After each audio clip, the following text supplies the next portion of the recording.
¿Qué tal? ¿Cómo le va? Buenas noches, muchas gracias.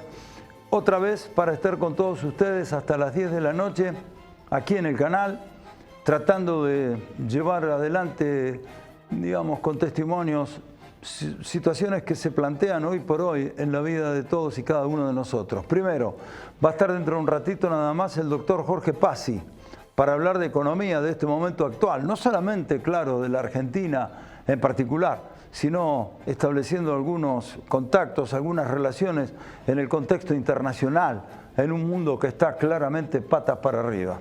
Vamos a hablar también con el doctor Raúl Menghini, que es el director del Departamento de Ciencias de la Educación de la Universidad Nacional del Sur, tratando de entender qué es esto del adoctrinamiento.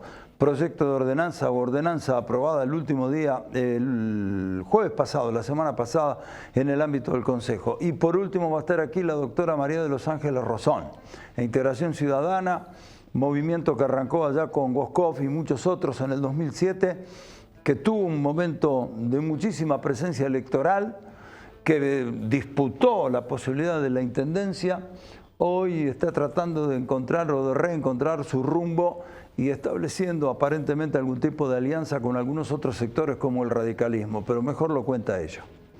A ver, yo sé que estamos todos, en mayor o menor medida, preocupados por muchos otros temas que muy poco tienen que ver con lo que voy a plantear, pero lo quiero plantear porque desde el punto de vista institucional a mí se me ocurre que es importante, incluso de cara al tiempo que se viene de elección. Estuve pensando en estos días ¿en qué plano poner la relación de la alianza Juntos en Bahía Blanca? No vamos a abundar en detalles porque tampoco uno los conoce de lo que pasa a nivel nacional. Trata de interpretar lo que pasa a nivel local, donde desde hace 7 años gobierna la alianza. Está claro que es una relación hoy por hoy y cada vez más, no solamente asimétrica, desde el punto de vista del manejo del poder institucional en Bahía Blanca, quien ejerce la gestión de gobierno, y por otra parte también una relación de cierta dependencia por parte de los otros grupos o partidos o espacios que conforman la alianza Juntos. Allá arriba el PRO, no cabe la menor duda. Define, decide sin ningún tipo, ya diría a esta altura, de consulta. Y por otro lado, y esto no es peyorativo, quiero que se entienda lo que voy a tratar de decir, no es peyorativo, hay un sector cuantitativa y desde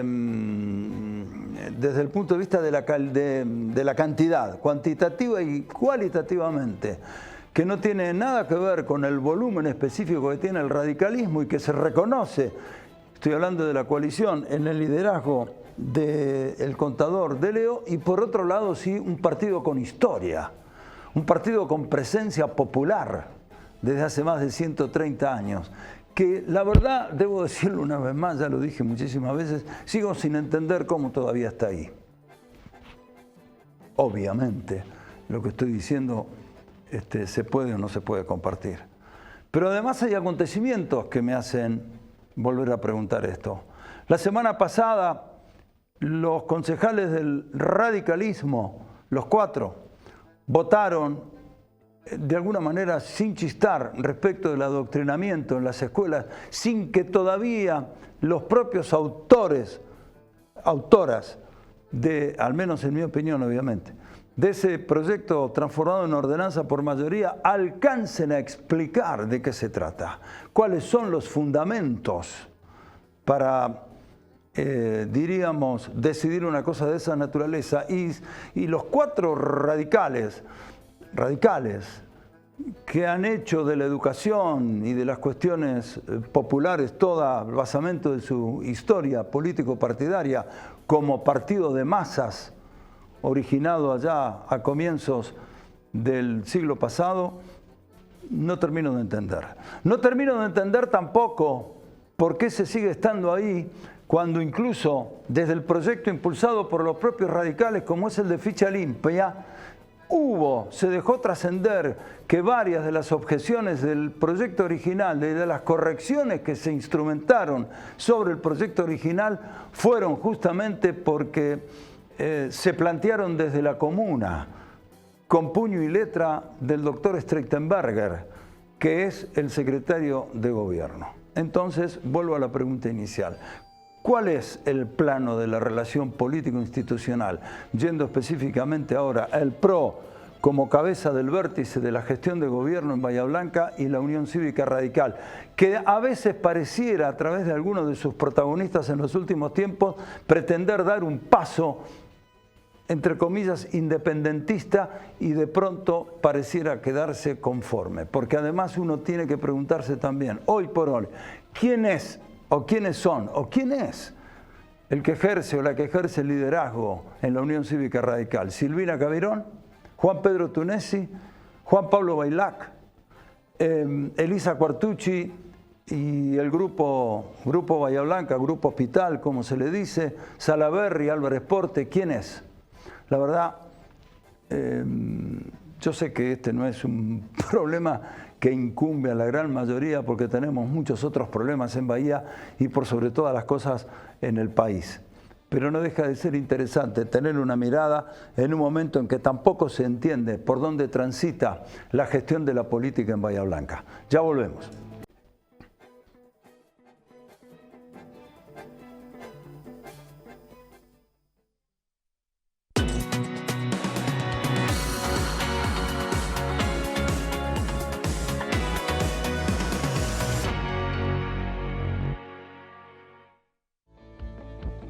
En Profértil, amamos ser de la tierra del alimento. Es que, en definitiva, nuestra urea llega a tu mesa transformada en pan, ensalada, milanesas y miles de productos más. Porque somos de la tierra del alimento. Y en ese origen está todo. Profértil. Vida. Para nuestra tierra. ¿Sabías que existe un listado de especies arbóreas por calle para que sepamos qué árbol plantar? Consulta el mapa en www.bahía.gov.ar/mapa-de-arbolado. Preservemos el medio ambiente. Construyamos futuro. Ordenanza 16.859. Honorable Consejo Deliberante de Bahía Blanca. El monóxido de carbono no se escucha, pero mata. Ventila los ambientes, controla los artefactos con gasistas matriculados y verifica que la llama sea azul. Municipio de Bahía Blanca. Te despertás, desayunas algo rico, agarras la bici o el micro y a trabajar o estudiar. El mundo está acelerado y ahora la forma de jugar también. Vas a tu agencia de Lotería Amiga, jugás a la instantánea y podés ganar al instante. La instantánea, rápido, fácil y sin esperar el sorteo. Lotería de la Provincia, Gobierno de la Provincia de Buenos Aires. Papá, mamá, si tu hijo no mira a los ojos. Si te cuesta jugar o interactuar con él o con ella. Si prefiere estar solo o no juega con otros niños. Si se entretiene con juegos repetitivos como alinear o verlos girar. Si le molestan los ruidos o que lo toquen. Si tiene berrinches prolongados o difíciles de controlar. Tu hijo puede tener autismo. La detección e intervención temprana mejoran el desarrollo del niño y le dan mayor calidad de vida a las familias. Consulta con tu pediatra, no te quedes con la duda.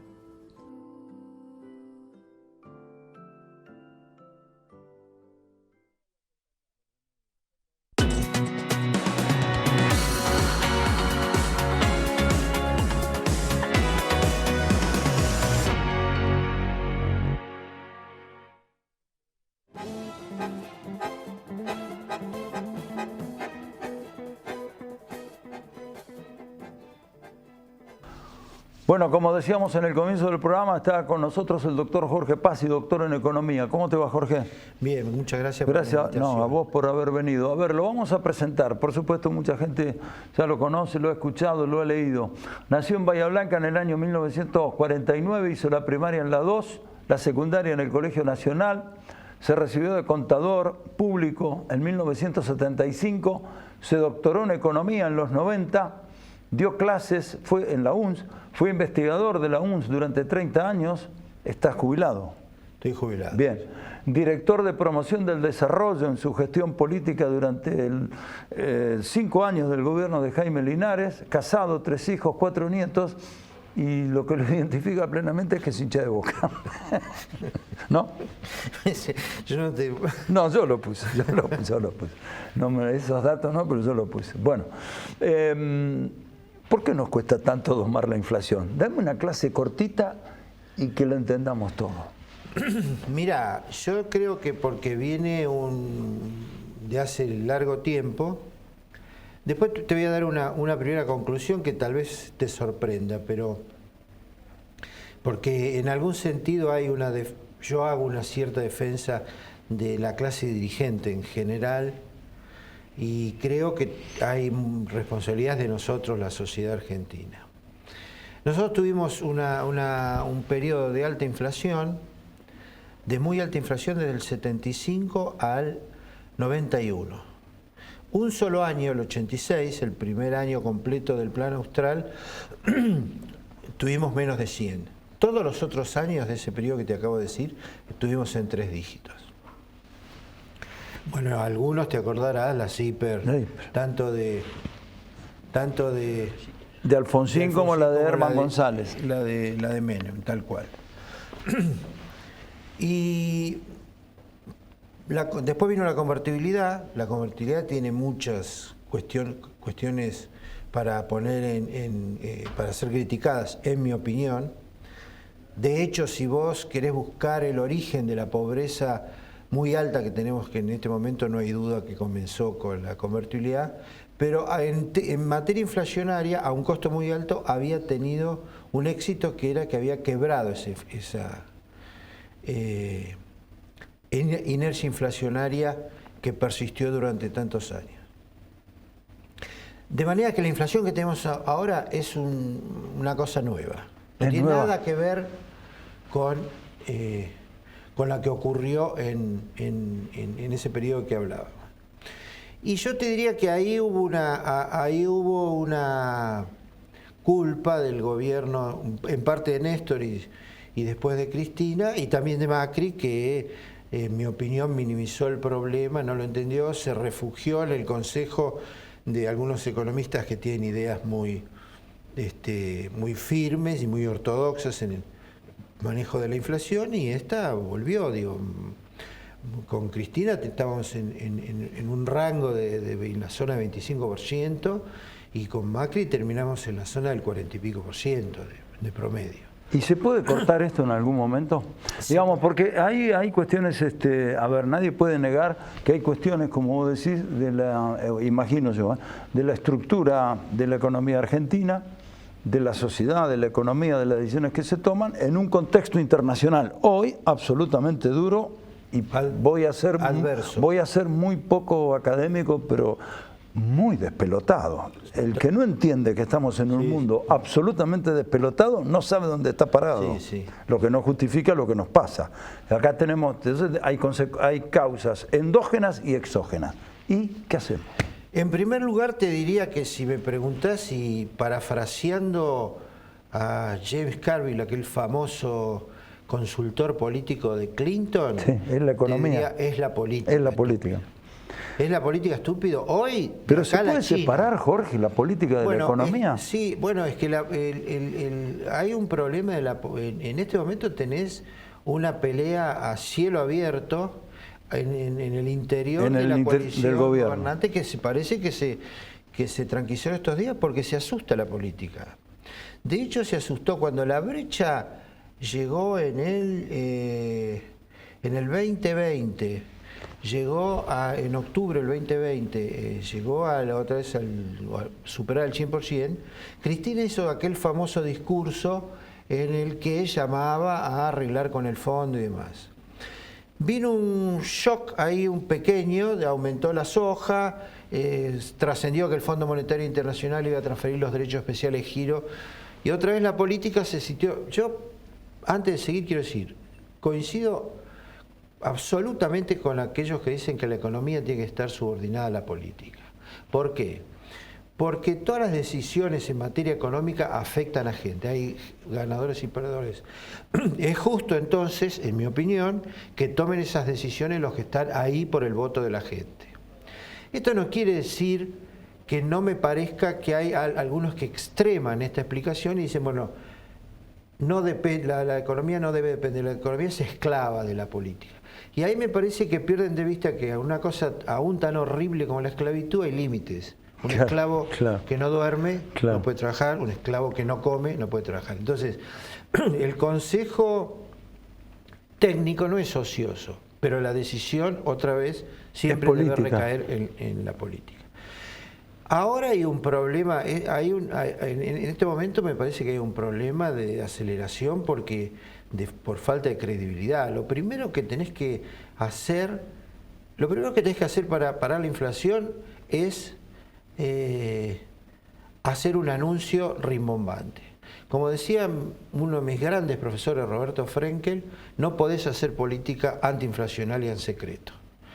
¿Por qué? Porque un insumo central para una política antiinflacionaria es que la sociedad te crea. ¿Y qué significa hacer un anuncio rimbombante? El del plan austral, el de la convertibilidad. Obviamente tenés que tener el programa. Y a mí me parece que los agentes económicos, que es la manera un poco sofisticada, no mucho para hablar de la gente, desde esta perspectiva, necesitan ver que hay al menos unidad en el... Te entiendo. En el poder. En la gestión, claro. ¿Por qué? Porque vos podés... la gente dice, aumentan los precios... tuvo una frase desafortunada que también después probablemente fue sacada de contexto, Brown, cuando habló de qué hacen en su negocio. Bueno, remarcamos todos los días. En realidad eso lo podría haber dicho el kiosquero o el dueño del polirrubro acá a 2 cuadras. ¿Por qué? Porque cuando hay inflación, el kiosquero, el pyme, el empresario, y así en el nivel que quieran, enfrenta 2 riesgos. Si pone los precios demasiado caros, si pone las pastillas demasiado caras, vos caminás 150 metros más y las comprás en el otro kiosco. Si las pone demasiado baratas, corre el riesgo que cuando venga el proveedor de nuevo no tenga la plata para estoquearse. De los 2 riesgos, esto está estudiado, el empresario prefiere la más conservadora, que dice, bueno, no gano, no vendo, pero no corro el riesgo de perder el stock que es mi capital. En consecuencia, no hay una... ¿Qué quiero decir? Iba a decir no hay formadores de precio. Hay formadores de precio, pero los que tienen capacidad para formar precios explican precios altos. Si un tipo que tiene un gran poder de mercado pone el precio donde puede maximizar su ganancia. Pero que haya después un aumento de los precios de él y del resto de las empresas de la economía es un problema macroeconómico. Y ahí tiene que actuar la política, ahí tiene que poner un límite a la política, porque a veces tengo la sensación, no sé si vas a coincidir o no, que algunos de esos sectores son absolutamente insaciables. Sí, pero otra vez, la insaciabilidad, Luis, se termina cuando llegan al máximo nivel a cobrarnos lo que más pueden cobrarnos. No pueden subir de ahí porque si suben de ahí, eso está estudiado en las teorías de los monopolios. Acá da la sensación que están todos los días subiendo. Claro, porque... todavía no se llegó al límite de la insaciabilidad. No, porque nadie fabrica todo. Ese insaciable que vos decís viene a comprar, le viene a traer el proveedor de los insumos. Suponete que venda fideo. Sí, te entiendo. Le viene a vender el de la harina, le viene a vender el de la máquina, de los repuestos de la máquina para hacer la harina, le viene a vender el del celofán con la que... El packaging, todo eso. Todo eso. Y en consecuencia hay el conjunto de los bienes de los precios de la economía están subiendo. Eso es lo que es la inflación, no que suba alguien, sino que suban sistemáticamente todos los precios de la economía. Y ese es un problema macroeconómico. Bien, un problema macroeconómico que debe solucionar la política sobre la base de credibilidad. Muchachos, paremos la mano, pongámonos de acuerdo y vamos para adelante. Fijemos límites, porque si la política no fija límites, entonces cada cual hace lo que quiere. Sí, yo te digo una cosa, obviamente un economista ortodoxo te diría que esto que te voy a decir no es, pero yo creo que un acuerdo de precios y salarios es un elemento que puede ayudar a coordinar expectativas en el conjunto de los agentes económicos. No puede ser nunca el elemento central de un programa antiinflacionario. Si tuviera tiempo te contaría una anécdota, si después tenemos un tiempo te cuento algo de esos de precios máximos. Pero además necesitas otras cosas que yo veo muy difícil que este gobierno pueda alcanzar. Primero, todos los programas antiinflacionarios exitosos tienen los precios relativos alineados. ¿Qué quiere decir esto? Que no hay algo ni muy atrasado ni muy adelantado. Nosotros tenemos ahora atrasados un poco el tipo de cambio y tenemos atrasadas las tarifas. Si vos subís el tipo de cambio oficial, caen un poco los salarios reales. Y si vos subís las tarifas, hay menos ingreso disponible para todos nosotros. Es difícil pensar que en esta configuración del poder a nivel nacional esto pueda resolverse rápidamente. Es obvio lo que ha pasado en materia energética entre el kirchnerismo duro y el resto del gobierno, Guzmán si querés, o ahora aparentemente Batakis.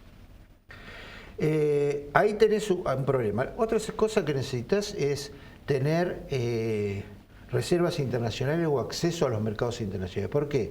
Porque vos para parar la inflación, una vez que alcanzaste el equilibrio, el tipo de cambio en la Argentina lo tenés que fijar. ¿Sí? ¿Por qué? Porque todos miramos el precio del dólar y en la medida que vos lo fijes, que sea tu ancla, el resto de los precios de la economía se empiezan a acomodar ahí. A acomodar a esa estabilidad. Claro, la inflación no para de golpe, sigue un poco. Entonces, la propia definición de ancla es la variable que yo decido atrasar. Si se te atrasa mucho, tenés problemas. Entonces, para no tener problemas, tenés que tener reservas en el Banco Central o acceso a los mercados internacionales. Las dos cosas. Dos cosas que no andan. El tercer elemento es la credibilidad. Ahí estamos con otro problema serio. El cuarto elemento, hay un quinto, pero el cuarto elemento es algún sendero. Nadie puede pedir que baje ahora a cero el déficit fiscal porque sería virtualmente imposible de alcanzar. Pero algún sendero, alguna propuesta que suponga cómo vas a ir avanzando, como hubo en el caso de la Australia convertida, para nombrarte dos planes que fueron inicialmente exitosos independientemente de cómo hayan terminado. Y el resto tenés que tener suerte. Alfonsín empezó bajando bien la inflación, lo agarró una suba de tasas internacionales impulsadas por la Reserva Federal y tenía más de media provincia de Buenos Aires inundada. ¿Qué puede ser la suerte hoy? Lo que vos dijiste al principio, el mundo. Hoy no es un mundo amigable para... No, está pata para arriba. En el mediano plazo puede ser favorable para nosotros porque somos productores de energía y de alimentos, pero en el corto plazo no es una cosa friendly para hacer un plan antiinflacionario. Desde esa perspectiva me cuesta ser optimista. Bien. Pero de cualquier manera mi optimismo en largo plazo estaría basado en un acuerdo político de las dos coaliciones mayoritarias del país donde decidan poner las cosas en orden a una sociedad que tiene expectativas materiales que esta economía difícilmente pueda satisfacer. Un gustazo. Si lo ves haber venido. No, gracias por haber venido. Y por último, si lo ves a Riquelme, pregúntale para qué trajo a Roncaglia. Gracias. Enseguida volvemos. El doctor Pazzi con nosotros.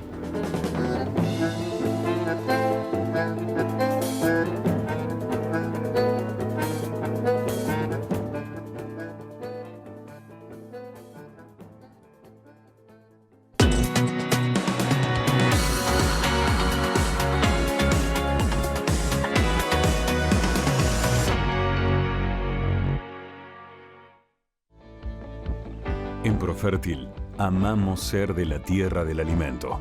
Es que, en definitiva, nuestra urea llega a tu mesa transformada en pan, ensalada, milanesas y miles de productos más. Porque somos de la tierra del alimento. Y en ese origen está todo. Profértil, vida para nuestra tierra. El monóxido de carbono no se escucha, pero mata. Ventila los ambientes, controla los artefactos con gasistas matriculados y verifica que la llama sea azul. Municipio de Bahía Blanca. Te despertás, desayunas algo rico, agarras la bici o el micro y a trabajar o estudiar. El mundo está acelerado y ahora la forma de jugar también. Vas a tu agencia de lotería amiga, jugás a la instantánea y podés ganar al instante. La instantánea, rápido, fácil y sin esperar el sorteo. Lotería de la provincia, Gobierno de la provincia de Buenos Aires. Nuggets, tecnología en comunicación visual, carteles luminosos, gigantografías, todo en LEDs y letras corpóreas, señalización e imagen corporativa, cartelería de seguridad y vial, gráfica vehicular, Patricios 639, Bahía Blanca.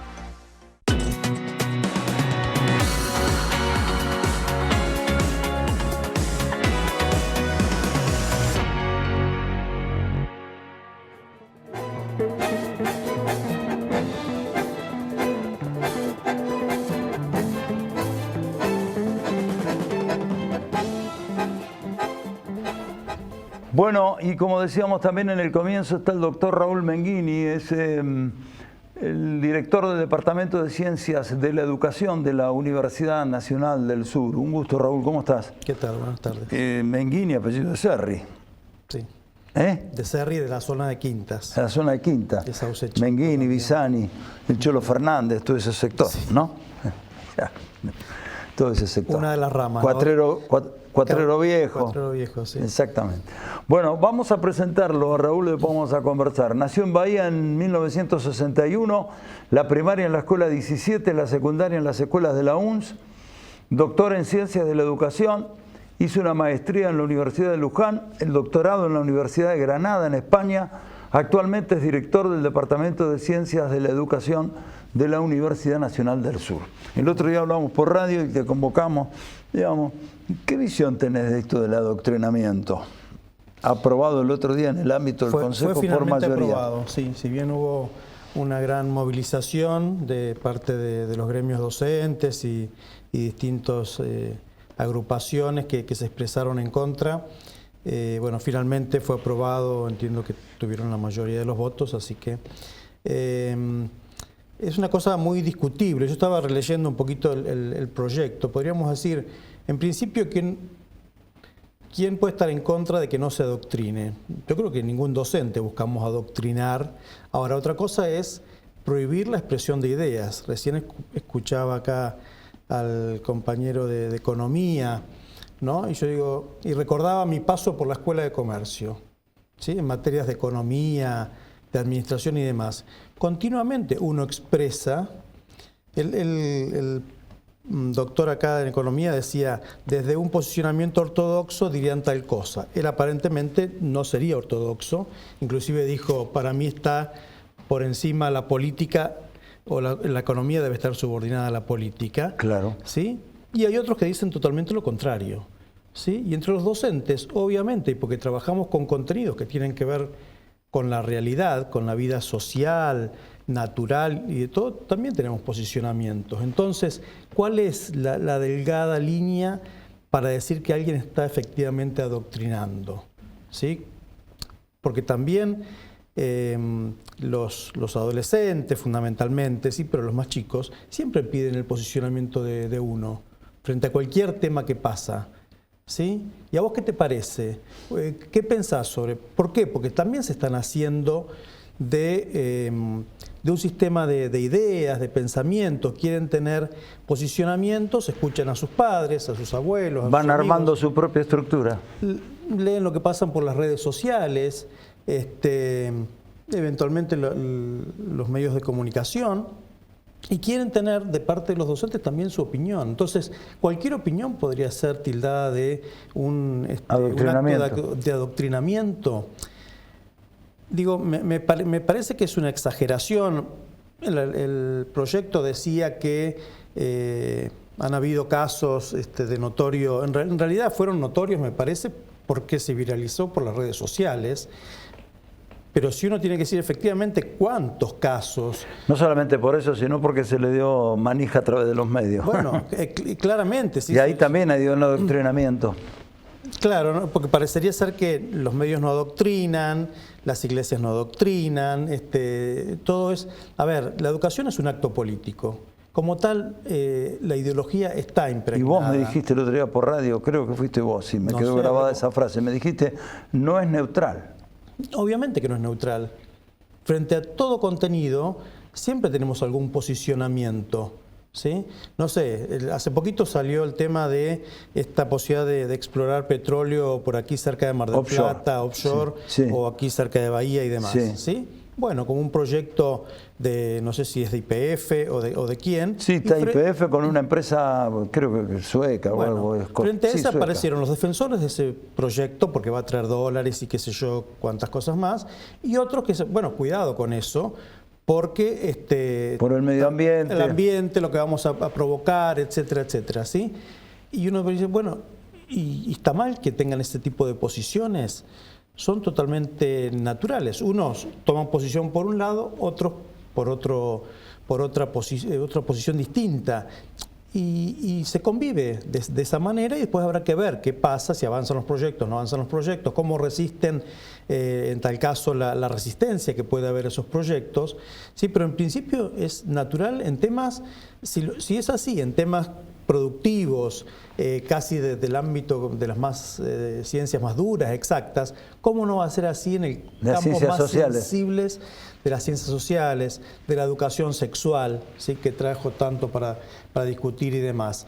Y obviamente eso está respaldado en una ley. La ley dice que hay que enseñar determinados contenidos de educación sexual. Ahora, alguna institución educativa, fundamentalmente algunas privadas, y algunas estatales, ¿se las ha denunciado por no querer enseñar o por obstaculizar la enseñanza de la educación sexual? Que está marcada por ley. Que está marcada por ley, que hay diseños curriculares que dicen lo que hay que enseñar, ¿sí? Y sin embargo hay instituciones que se niegan a su tratamiento, como se niegan también, alguna que otra, a la conmemoración del 24 de marzo y las cuestiones que tienen que ver con la verdad, con lo que fue el... Tenés razón, ahí nadie plantea lo de la... Ahí nadie plantea, entonces...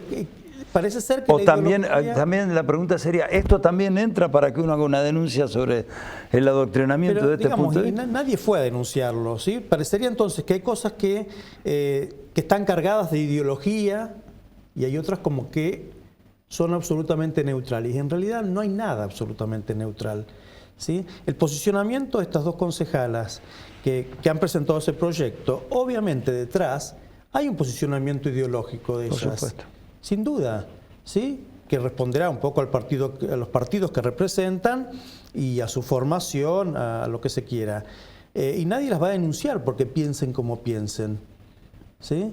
Piensan de esa manera, lo expresan de esa manera. Ahora, querer hacer de esto o buscar mecanismos que por otra parte el sistema educativo los tiene, los mecanismos. Buscar mecanismos para perseguir a los docentes, para denunciarlos, que muchas veces terminan siendo denuncias anónimas, no sé si están esperando un 0800, un 140 y pico o qué, ¿sí? De manera que uno, ¿sí?, saque alguna cuestión de contexto, porque los chicos lo filmaron, porque lo grabaron. Hoy los chicos, obviamente los celulares están en las aulas, tienen esa posibilidad. Digo, ¿hace falta caer en una denuncia? No se puede, frente a una situación, un padre tiene alguna duda acerca del tratamiento que se le dio a algún contenido, ¿no puede ir a la escuela? Claro que puede ir a la escuela. La ley de educación nacional, la provincial, ¿sí?, prevé obviamente lo que son derechos de los padres también. No solamente que tenemos derechos los docentes o los estudiantes, los padres también tienen derecho. Entonces, frente a esas situaciones, lo mejor que hay para hacer es poner en palabras las cosas y llevar las situaciones y charlarlas, y uno podrá mostrar, mira, la posición fue esta, ¿sí? Porque por otra parte un adoctrinamiento, para que sea efectivamente un adoctrinamiento, tiene que ser como una actividad sostenida en el tiempo, apunta al convencimiento, apunta a veces a hacer creer determinadas cuestiones, casi como venderte una idea. Te entiendo, ¿sí? te entiendo. ¿Te resulta una exageración? Y los chicos, a ver, me parece también es descreer de la capacidad que tienen los chicos para resistir ese tipo de cuestiones. Son los mismos alumnos los que te ponen límite y que ni lo van a creer, ni en tal caso lo van a repetir si es que hay alguna cuestión detrás, como de un cierto miedo a una calificación y demás. Pero en realidad las ideas, el aprendizaje no se produce por la fuerza. La educación tiene que ser el clima de la libertad. Sin libertad no podemos ni enseñar ni aprender. ¿Te parece una exageración? ¿Te parece, como me dijo un amigo, un proyecto de tono macartista? Bueno, llamar macartista, conservador, fuera de época, me parece. El otro día me decían, bueno, parece que decían que desde la época de Perón, el gobierno del 45 al 55, era obligatorio leer La razón de mi vida y los libros decían ciertas cosas y qué sé yo. Bueno, estamos hablando de 70, 80 años atrás. Me parece que hay un ejercicio ciudadano, democrático, que no se lo puede obviar en un contexto de 40 años de democracia, que la cosa no se soluciona con la mera denuncia. Lo que hay que hacer en tal caso es traer, discutir, ¿sí? Y para eso está la participación de los padres, de los chicos, los centros de estudiantes, que obviamente no permiten este tipo de cosas y tiene que estar abierto para que en la escuela circule la palabra, el diálogo, y ellos puedan a su vez fundamentar sus posiciones, que ya muchas veces las tienen. Claro, por supuesto. A cierta edad, obviamente que las tienen porque las construyeron en su casa, porque los traen de los grupos en los cuales participan, las redes, etcétera. Entonces, me parece que por casos así muy puntuales que se han viralizado, no podemos montar un mecanismo de represión, de vigilancia, de control de la palabra de los docentes, porque por otra parte la ley también prevé la libertad de cátedra. La libertad de cátedra quiere decir que frente a determinados contenidos uno puede expresar allí el posicionamiento que tenga. Y esto obviamente no tiene que ser ni violatorio y anulatorio, digamos, de la expresión del otro, porque lo que tenemos que hacer es abrir las cabezas para que frente a este panorama de ideas los chicos puedan construir su propio posicionamiento, su propio espíritu crítico, fundamentándolo, sí, y con el tiempo seguramente también lo irán cambiando, como hemos hecho todos, por suerte, porque si nos seguimos pensando lo mismo que pensábamos cuando estábamos en la escuela secundaria y nos quedamos también un poco en el tiempo. Por suerte, algunas cosas las pudimos revisar, nos pudimos reír de nosotros mismos, decir que cómo pensé tal cosa y hoy lo pienso distinto. Bueno, porque uno está atento también a la escucha, a qué dicen los demás, estudia, lee, fundamenta y bueno, uno va cambiando de criterio. Así que, un gusto que hayas venido. Muchísimas gracias. Muchísimas gracias. Yo no lo leí el proyecto, pero bueno, uno ha hablado con una de las autoras y la verdad, después de haber hablado y discutido, no logro entender el fundamento, la verdad. No gusta que utilice esta frase, pero a mí me parece una especie, y termino, una especie de casa de brujas. ¿Qué crees que te diga? Sí. No entiendo el concepto. Bueno, gracias por haber venido, muy amable. Ya volvemos, el doctor Raúl Menghini con nosotros. Vamos a hablar un poquitito más de política con la doctora Rosón, María de los Ángeles.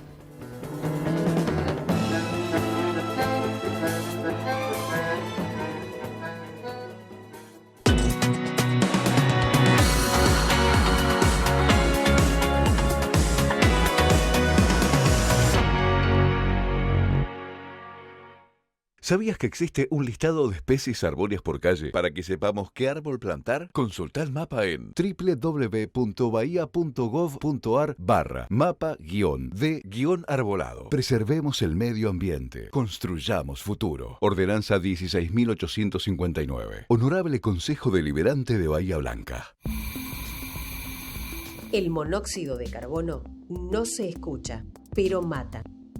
Ventila los ambientes, controla los artefactos con gasistas matriculados y verifica que la llama sea azul.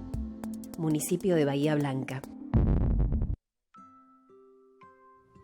Papá, mamá, si tu hijo no mira a los ojos. Si te cuesta jugar o interactuar con él o con ella. Si prefiere estar solo o no juega con otros niños. si se entretiene con juegos repetitivos como alinear o verlo girar, si le molestan los ruidos o que lo toquen, si tiene berrinches prolongados o difíciles de controlar. Tu hijo puede tener autismo. La detección e intervención temprana mejoran el desarrollo del niño y le dan mayor calidad de vida a las familias. Consulta con tu pediatra, no te quedes con la duda.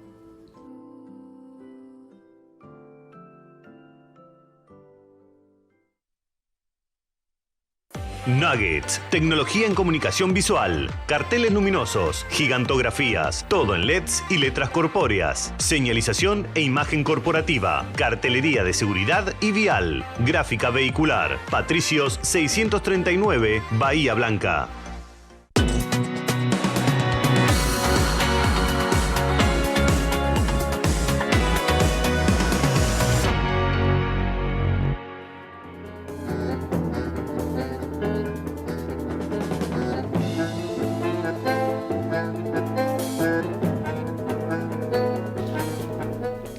Bien, última parte del programa con la doctora María de los Ángeles Rosón. No vamos a presentar, pues ya lo hemos hecho en otras oportunidades, candidata máxima de referente hoy por hoy, o una de las máximas referentes de Integración Ciudadana. ¿Cómo estás? ¿Qué tal, Luis? Muchas ¿Por qué gracias. andan? Vamos a arrancar fácil la Dale. charla. ¿Por qué andan coqueteando con el radicalismo? No, no coqueteamos. Nosotros esa es la forma de sí, decir. pero no, nosotros estamos llevando conversaciones desde el vecinalismo con distintas fuerzas políticas, con aquellas que nos convocan, con las que nos invitan a conversar, en vista, por supuesto, a las próximas elecciones ejecutivas.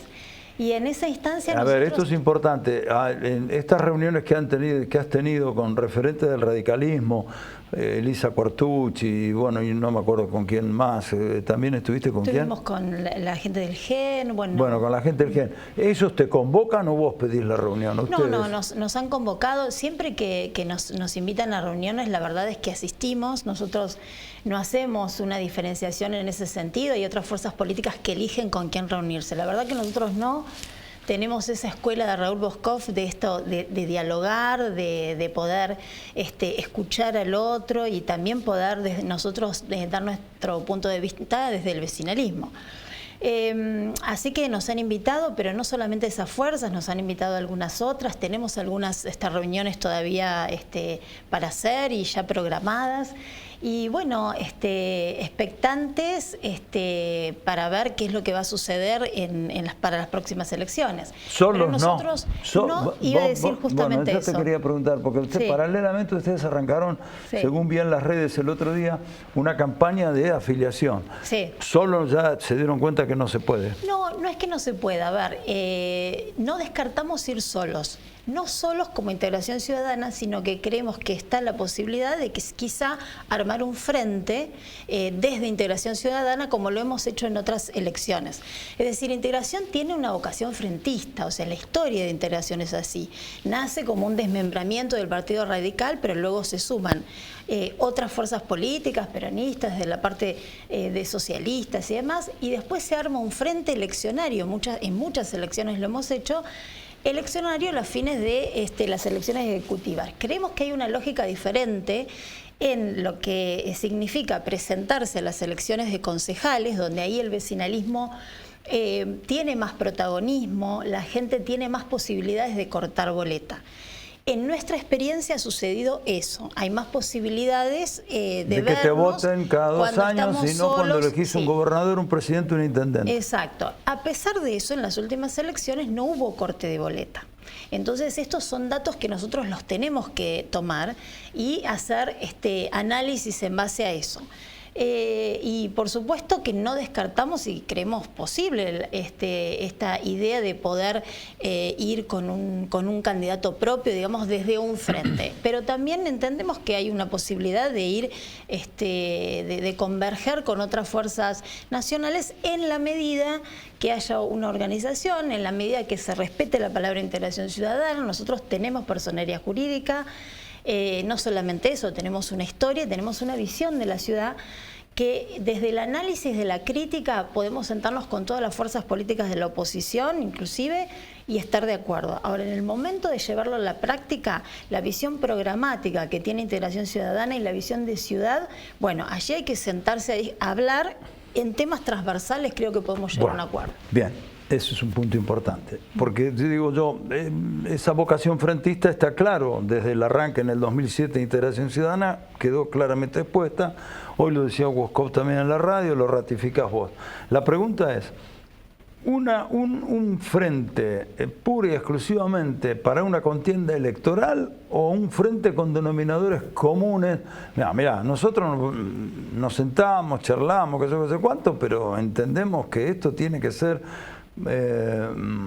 exceder el marco de una elección. ¿Qué quiero decir? Nos podemos juntar vos, yo y cualquier otro a ganar una elección, pero después se nos lo despelote como está pasando cuando nos tenemos que sentar a gobernar porque tenemos visiones diametralmente opuestas. ¿Se entiende lo que quiero? Absolutamente. Bien. Sí, nosotros nunca pensamos o trabajamos, digamos, para la inmediatez. Los programas y las propuestas que tiene Integración Ciudadana siempre con la idea de que se instalen en la ciudad. Entonces no seríamos capaces de armar un frente por un frente mismo para lograr dos concejales o tener un protagonismo en el gobierno de la ciudad. No fue esa la idea de integración. Bien. Pero desde sus comienzos nosotros tenemos una historia de transparencia en ese sentido. Y la gente conoce muy bien la idea de integración, que somos capaces de quedarnos fuera del gobierno si con ello mantenemos los principios y los valores de integración ciudadana y lucharla desde donde estamos, que no es un lugar fácil el vecinalismo, porque no tenemos recursos, porque estamos atravesados quizá con mayor medida, digamos, de las cuestiones económicas, de los discursos nacionales que dejan de lado a las terceras fuerzas y a los vecinalismos. Bueno, nosotros venimos manteniéndonos así, hace 15 años que estamos. Hace 2 años en estas elecciones pusimos nuevamente en marcha el partido con mucha fuerza, con mucho énfasis pero bueno, y ahora está totalmente polarizado. Está polarizado y bueno, y entendemos, digamos, también entendemos juntos que hay que tener una... Juntos sí, amontonados no. Exactamente, amontonados no, juntos sí. Acordate, y juntos está grabado, Sí, juntos sí. Está grabado, y además quiero que quede grabado. Queda grabado, va a ir en Facebook, en YouTube y va a quedar para siempre. Que quede grabado además el hecho de que juntos puede ser, no diría juntos sí, juntos podría ser estar en un frente con otras fuerzas políticas, pero siempre manteniendo, trabajando por aquellas ideas que viene a integración teniendo. Entonces, esas ideas que ustedes vienen exponiendo han sido críticas sobre determinados actos y gestiones del actual gobierno, del intendente Gay, desde poco tiempo de haber empezado a andar. Si vos te juntás o armas una coalición con algún sector del GEN, con algún otro sector del radicalismo, porque son todos más o menos primos hermanos, el tronco es el mismo, son diferentes ramas de un mismo tronco, la pregunta es, ¿van a mantener esa posición crítica estando juntos como alianza de gobierno? ¿Se van a sentir comprometidos a obviar determinadas críticas? Es muy a largo plazo lo que estoy planteando. Sí, pero muy a largo plazo, y me estás colocando en una situación de que estemos en un frente que estoy diciendo que no estamos. Es decir, nosotros solamente tenemos, esto lo quiero ¿Seguís teniendo la misma visión crítica que tienen sobre muchos aspectos? Sí. De la actual gestión municipal. Voy a contestar la pregunta como vos me estás planteando, si estuviésemos en ese lugar. Hoy no lo estamos y tampoco estamos hablando de estarlo. Estamos en conversaciones para ver cómo estamos todas las fuerzas políticas. Pero bueno, me pongo ese poncho, me lo tirás, me lo pongo y me gusta porque voy para adelante y te contesto. Por supuesto que nosotros hemos sido críticos de este gobierno, somos críticos del gobierno de Héctor Gay. Entendemos que la ciudad está gobernada por el PRO. Creemos que el radicalismo no ha tenido un papel protagónico, ni siquiera secundario, pero no solamente por la visión que tenemos desde afuera del gobierno, de la visión política, sino porque los propios funcionarios o exfuncionarios del radicalismo así lo manifiestan. Entonces, desde esa lógica, por supuesto que la crítica se mantiene. Nosotros no compartimos muchas posiciones que ha tenido, muchas decisiones que ha tomado este gobierno del PRO, y creemos que el radicalismo realmente le vendría muy bien a la democracia que el radicalismo realmente tome ese protagonismo que tuvo. No, que tome ese protagonismo que tuvo con Alfonsín, ¿no? Digamos, un partido tan tradicional, que tiene tantos valores, no solo valores valores y principios, sino también las personas que lo integran, la capacidad, la experiencia. Es decir, eso está, creemos, hoy no está capitalizado. Bien. Entonces, y esto sí se puede llegar a lograr y le haría bien a la democracia, más allá que Integración Ciudadana esté acompañando o no acompañando en ese armado. Respondido. Desde ese lugar de la democracia, por supuesto que nos parece muy bien. Bueno, ahora, para terminar, si tuvieras que definir, hablar de la actual gestión, más allá de algunas críticas coyunturales que ustedes han hecho a través de documentos, ¿qué dirías hoy por hoy? Hoy, 18 de julio. Yo diría que este gobierno está... Municipal, ¿eh? Este gobierno municipal, por supuesto, este gobierno municipal de Héctor Gay, creo que está en un gobierno, lo que yo llamaría un gobierno de transición. Los gobiernos de transición, cuando están esperando un cambio, ya sea por una cefalía, por una renuncia, bueno, de quien está gobernando, y hay un periodo donde se tiene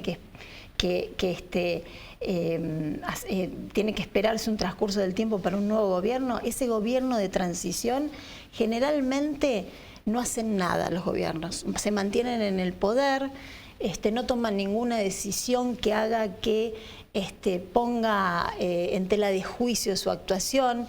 Bueno, así creo que está el gobierno de Héctor Gay, como en un gobierno de transición, ¿en piloto automático? Nada, en piloto automático, sin hacer nada. Ahora, esta visión no digo ahora en este periodo, ¿no? Nosotros lo venimos planteando en toda la gestión, porque creemos que no hubo nada trascendente de este gobierno.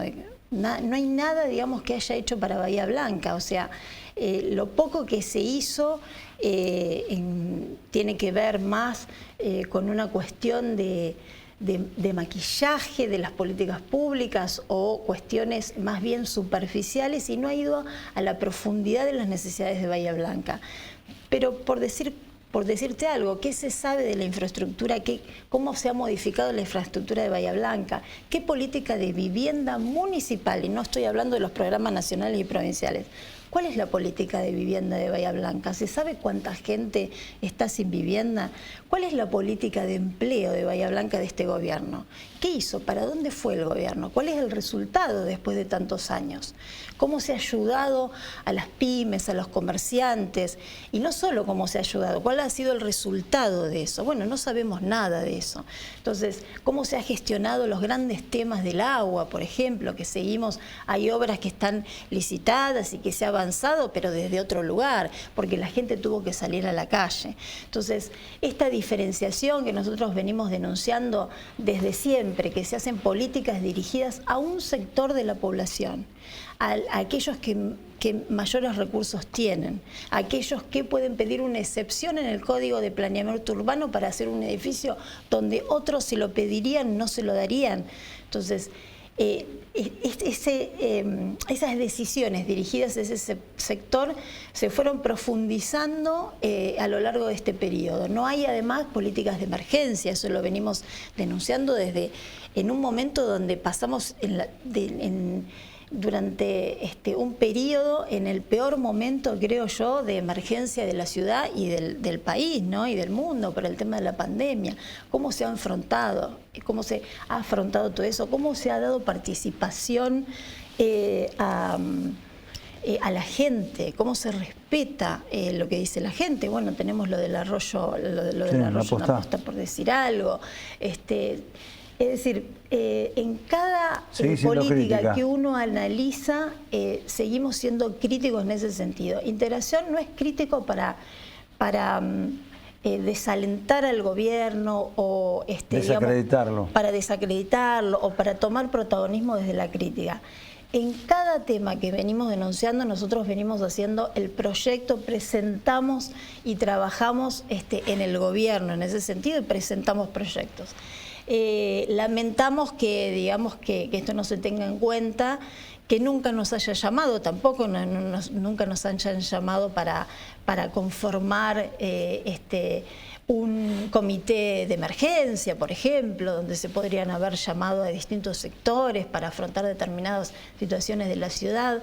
Bueno, hemos quedado relegados todas las fuerzas políticas, no solamente aquellas que conforman juntos, sino las que estamos afuera y queremos trabajar por la ciudad. Así que no tengo más que decir que la crítica continúa. Y bueno, y que le haría muy bien a la democracia que haya más partidos políticos. Un gusto. Muchas gracias. Que hayas venido. María de los Ángeles Rosón, punto final. La seguimos, obviamente, con otros invitados, con otros temas. El próximo lunes. Muy buenas noches.